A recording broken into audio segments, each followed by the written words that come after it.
ದಾಳಿಯಲ್ಲಿ KV boys ತಂಡದ ಯುವ ಪ್ರತಿಭೆ 7 ಆಟದ ನಡುವೆ ಬೋನಸ್ ಕೂಡ ಆಗಿರುವಂತಹ ಸಂದರ್ಭ. ಇದೊಂದು ಪ್ರದರ್ಶನ ಪ್ರಮುಖವಾಗಿರುತ್ತೆ.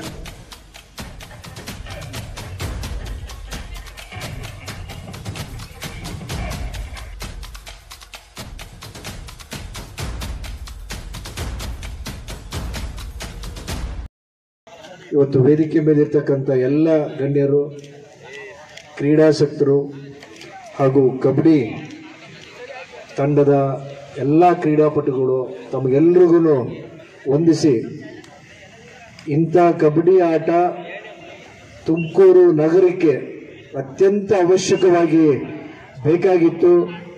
ಇಂಥ ದೇಶೀಯ ಆಟವನ್ನು ನಾವುಗಳೆಲ್ಲರೂ ಹೃದಯಪೂರ್ವಕವಾಗಿ ಸ್ವಾಗತಿಸಬೇಕು. ನಮಗೆ ಒಂದು ದೊಡ್ಡದಾದಂಥ ಆತ್ಮವಿಶ್ವಾಸದ ಜೊತೆಗೆ ನಾವುಗಳೆಲ್ಲರೂ ಜಿಮ್ಗೆ ಹೋಗ್ತೀವಿ, ಬೇರೆ ಬೇರೆ ಆಟದ ಮೈದಾನಗಳು ಹೋಗ್ತೀವಿ. ಅದೆಲ್ಲದಕ್ಕೂ ಪೂರಕವಾಗಿ ಕ್ರೀಡೆ ಒಂದಿದ್ರೆ ಮನಸ್ಸು ಹಾಗೂ ದೇಹ ಹೇಗೆ ನಾವು ಕಂಟ್ರೋಲ್ ಇಟ್ಕೋಬೇಕು ಅಂತ ಹೇಳಿ ನಮಗೆ ಚಿಕ್ಕಂದಿನಿಂದ ಭಾಳ ಉತ್ಸಾಹ ಮಕ್ಕಳು ಕಂಡ್ರೆ. ಅದಕ್ಕೋಸ್ಕರ ಇವತ್ತು ಅವರೆಲ್ಲೂ ಹೋಗಲ್ಲ, ಅದನ್ನು ನಿಮ್ಗೆ ಬಂದಿರೋದೇ ಪುಣ್ಯ. ಅವರೆಲ್ಲ ನಾನು ನೋಡೇ ರಾಜ್ಯವತ್ತಿಂತ ಆಟೋಪಕರಣ ಪೀಠೋಪಕರಣ ಇಂಥ ಜಾಗಕ್ಕೆ ಬಂದಿರೋದು ನಾನು ಇವತ್ತೇ ನೋಡ್ತಾ ಇರೋದು. ಏನಕ್ಕೆ ಅಂದರೆ ಪೂಜೆ ಪುನಸ್ಕಾರಕ್ಕೆ ಹೋಗ್ತಾರೆ. ಅವ್ರು ನೋಡ್ರಿ ಎಷ್ಟು ಅವ್ರಿಗೆ ಕಾಳಜಿ ಇದೆ, ನೀವು ಅರ್ಥ ಮಾಡ್ಕೊಂಬಾಗ್ತದೆ. ಯಾಕೆಂದರೆ ಆ ಕಾಳಜಿ ಎಲ್ಲರಿಗೂ ಬರೋಲ್ಲ.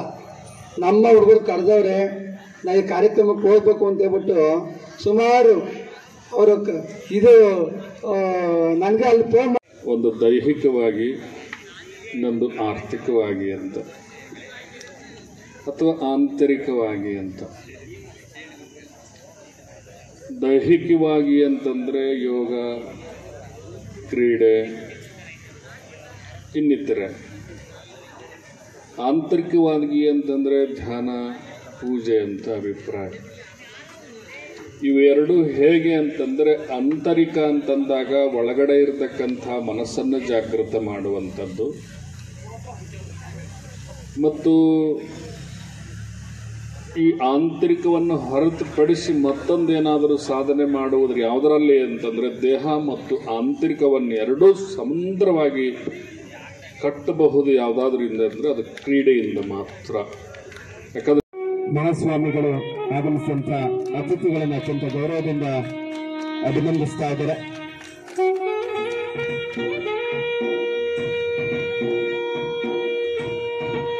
ನಮ್ಮ ಸುಕ್ಷೇತ್ರದ ಪೀಠಾಧ್ಯಕ್ಷರು ಶ್ರೀ ಶ್ರೀ ಶ್ರೀ ಕಾರದ ವೀರಬಸವ ಮಹಾಸ್ವಾಮಿಗಳನ್ನ ಗೌರವಿಸುವಂತಹ ಒಂದು ಸಂದರ್ಭ. ನಿಮ್ಮೆಲ್ಲರ ಚಪ್ಪಾಳೆಯೊಂದಿಗೆ ಮಹಾಸ್ವಾಮಿಗಳನ್ನ ಅತ್ಯಂತ ಪ್ರೀತಿಯಿಂದ ಗೌರವದಿಂದ ಸತ್ಕರಿಸಬೇಕಾಗಿ ಕೇಳ್ಕೊಳ್ತಾ ಇದ್ದೇವೆ. ಈ ಒಂದು ಕಾರ್ಯಕ್ರಮಕ್ಕೆ ಆಗಮಿಸಿದ್ದಕ್ಕಾಗಿ ತುಂಬ ಹೃದಯದ ಅಭಿವಂದನೆಗಳು.